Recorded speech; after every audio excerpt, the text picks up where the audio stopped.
மாப்பிள்ள ஒப்ப நைஸா 1000 ரூபாய் தட்டுன்னு போயிட்டு இருக்கிறானடா. வா நம்ம என்ன தட்ட முடியுதான்னு பாக்கலாம். பாத்து ஏறு. வாங்கப்பா வாங்க, நீங்களே நாயத்தை கேளுங்க. இதுன்னு வேற வருதா? ஏ போட முக்கா நான் பண்ண பாவா எங்க அப்பனை வேலை வாங்கிட்டு காசு தர மாட்டாங்க. நாயா இது? இதெல்லாம் நியாயமா? அக்குறமா பண்ணிக்கிறியா? டேய், அவன் காசை உன் அப்பன் வாங்கி போனா. ஓ, சும்மா வரவங்களுக்கு காசு கொடுத்துருவேன், உழைக்கிறவங்களுக்கு காசு கொடுக்க மாட்டியா?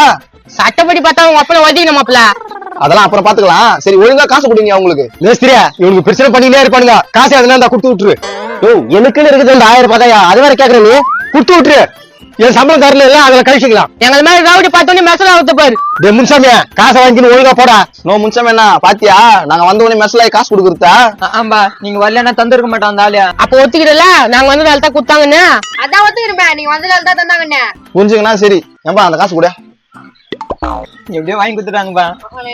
இங்க பார், இது மாதிரி எல்லாம் ஏமாத்திர வச்சுக்காதீங்க இன்னொரு வாட்டியா. வாமாப்ல மறக்காம இந்த வீடியோ ஃபுல்லா பாருங்க, கீழே ஸ்கிரீன்ல கிளிக் பண்ணி